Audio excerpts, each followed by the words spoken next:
preguntarte si leíste y sobre todo cuál es tu postura, teniendo la experiencia investigando nuestra gastronomía, sobre esa famosa leyenda de que la sopa paraguaya surge o nace de la sobrecocción de lo que debía ser una sopa de maíz. Sí, es pura mentira eso. ¿Es una mentira? No, una mentira, eso que se hizo polenta y que don Carlos, no, eso es mentira. Ajá. No, esta es una comida árabe, que ellos hacían el ensopado con el pan mojado en leche. Ensopar pues quiere decir mojar, Sí. mojar. Y ensopado. Entonces, ensopado español era lo que ellos querían hacer, pero ellos hacían con pan, con sémola, con todo, porque ellos no tenían el cereal, el maíz, solamente trigo, ¿verdad? Ajá. Igual que el borí también. El borí también era de la sémola. Hacían las pelotitas y decían bolitas.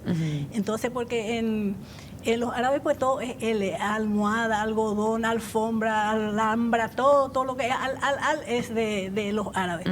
Y entonces ellos hicieron el ensopado español, querían hacer, y probaron con la harina de maíz, en un dejo de nostalgia hacia sus comidas.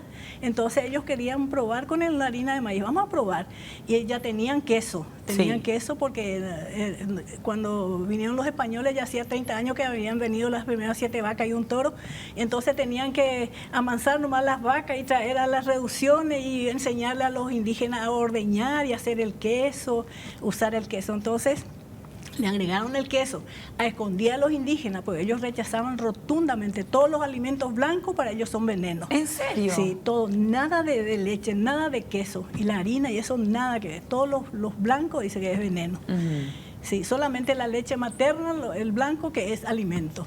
Entonces no surgió como un error, sino que fue adrede, digamos. Adrede, claro. Ellos querían querían probar el ensopado español. ¿Y cómo iban a hacer si no tenían el pan? Entonces ensoparon la harina, remojar es ensopar, ¿verdad? Entonces ellos, y después le metieron un poquito de queso y metieron en el tatacuá y salió. Albricia, este es el ensopado paraguayo. Mira. Claro, y es tan delicioso que salió, es como que fue aceptado. Sí, claro. Digamos, sabemos que hay distintas maneras de hacer la sopa, pero ¿cuál se puede decir que es la original, la primera, por así decir? Y la primera es la harina de maíz humedecida con leche y un poco de queso, y no tenían huevo, sin queso, sin huevo. Y entonces metían en el tatacuá y salía el ensopado. Era lo más sencillo, porque ni cebolla tenía. Después nomás se le agregó la cebolla y eso. Solamente leche, queso, y metían en el tatacuá. Es decir, Graciela, que la sopa paraguaya tiene más años de lo que se cree. Mucho más, con la venida de los españoles ya. Wow. Sí.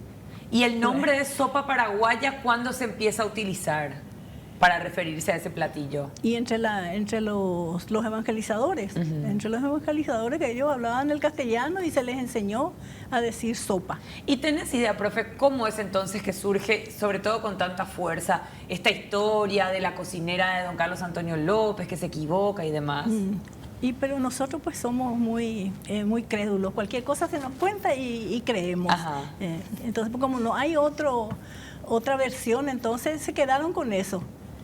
Pero después con la investigación y eso, yo investigué, por ejemplo, yo estuve con los árabes en París, ¿cómo se llama? En Francia, lleno de árabes están. Y yo me fui a hacer con ellos el borí con la sémola. Sí. Y ellos decían que eran pelotitas, bolitas.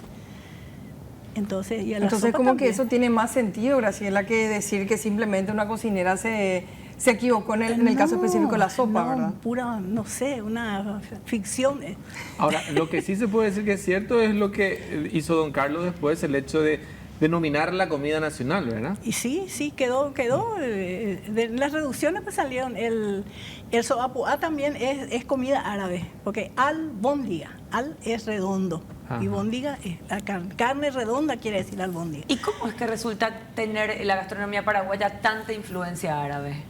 Y porque vinieron, todos los que vinieron de Níger eran árabes. Si los árabes entraron en el año 711 y salieron en el 1492, justo cuando Colón llegaba a América, ellos fueron expulsados. ¿Se imaginan lo que es? 800 años está ahí dominando todo. Y toda la cultura de española es árabe.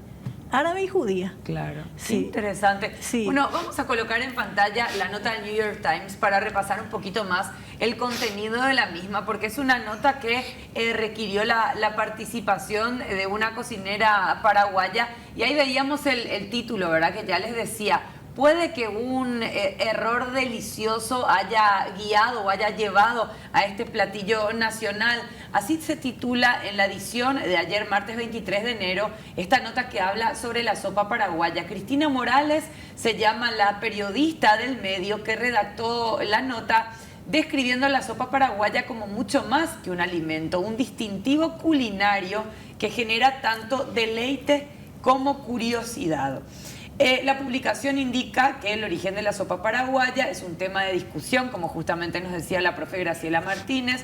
Ella cita la anécdota de Carlos Antonio López a mediados del siglo XIX como presidente de nuestro país, pidiendo que se le sirva sopa de maíz en el almuerzo, y el descuido de la cocinera que llevaba supuestamente a descubrir por accidente este platillo.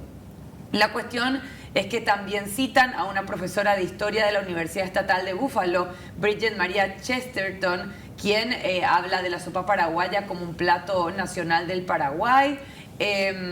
Otros paraguayos dicen que la sopa se horneaba desde hacía muchos años antes del error de la chef presidencial, que es lo que nos comentaba Graciela recién. Pero la nota del New York Times describe a la sopa paraguaya como un pan de maíz. Cita sus ingredientes mencionando harina de maíz, cebolla, queso, leche y huevos, y describe que estos componentes se amalgaman para producir una textura que ellos comparan a la de un budín de pan, pero con el carácter distintivo que le confiere el maíz. La sopa paraguaya es emblemática no solo por su sabor, sino también por su historia y el papel que desempeña en la identidad gastronómica del Paraguay, dice entre otras cosas esta publicación. Y hace unos instantes el restaurante neoyorquino I Love Paraguay, que sabemos que tiene propietarios paraguayos, compartía en sus redes sociales detalles, digamos, de la visita de la autora de este artículo periodístico al restaurante para recibir asesoramiento justamente de los cocineros de I Love Paraguay en la elaboración de la sopa. Nancy Ojeda ahí abrió I Love Paraguay, un restaurante en Sunnyside, Queens, en 2007. Esto que estamos viendo es un extracto de la nota del New York Times que menciona a la propietaria de I Love Paraguay, y ellos destacan, ¿verdad?, el hecho de que el artículo les mencione. La periodista del New York Times fue hasta este restaurante, entró a la cocina y con el acompañamiento de la propia Nancy Ojeda preparó y degustó la sopa paraguaya. Continúa el posteo, a ver, de I Love Paraguay. Son varias fotografías que el restaurante ha compartido y queremos mostrarles, mostrándose ellos muy orgullosos, ¿verdad? Esto que vemos es muy curioso. Es un correo que le envían al restaurante desde Falls Church en Virginia, y en el asunto del email dice comprar sopa paraguaya. Y la persona que le escribe le dice: felicitaciones por haber aparecido en el New York Times. Tengo algunas preguntas sobre su comida que parece tan deliciosa.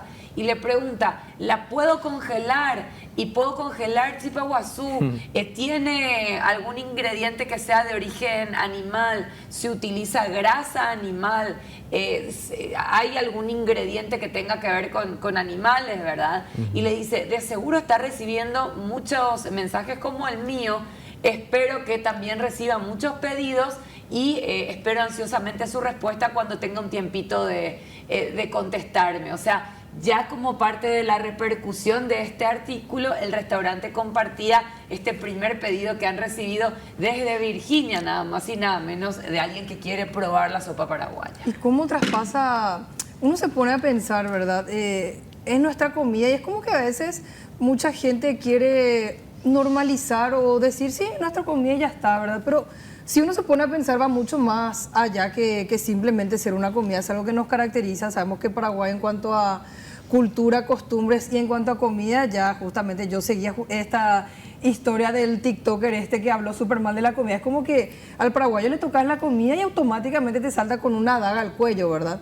Creo que es una de las cosas de las que más nos tenemos que enorgullecer y tener en cuenta también que una revista tan importante como New York Times hable de esto, ¿verdad? Y que también publiquen esto tan lindo que es alguien preguntando cosas que quizás nosotros a veces no le prestamos atención, ¿verdad? ¿Será que puedo congelar? ¿Cómo puedo tratar? ¿Será que la receta es la misma si yo hago acá, si compro esto?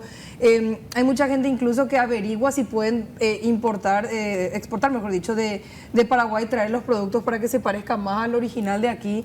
Y son cosas realmente que da gusto hablar y que da gusto también dar a conocer a la gente de que tenemos cosas lindas también que mostrar. Ahora, Graciela, ¿por qué el nombre de sopa? Porque en alguno, el extranjero te dice... Sopa es ¿cómo se llama? Ensopado es la palabra. Ajá. Y de ensopado viene sopa. Sí. Sopa como es, ¿cómo se dice cuando se acorta la palabra? Un apócope. Un apócope, apócope de sopa. ¿Y Sí. por qué ensopado? ¿Era más líquida anteriormente? Ensopar ¿No? quiere decir mojar, porque el ensopado que hacían los árabes en España es con el pan mojado. Ellos Sí. mojaban con leche. Y acá ya había leche, ¿verdad? Entonces en sopa pusieron así. Nosotros, por ejemplo, hacemos la sopa en el campo, ya se puede hacer a la noche y se deja así. Entonces se moja mucho, no sé, no me viene Se ahora. humedece, digamos. Se humedece, no, hay otro término. Entonces se hincha la harina de maíz. Ajá. Entonces sale, ese es el ensopado, la forma de hincharse la sopa. ¿Sabe por qué la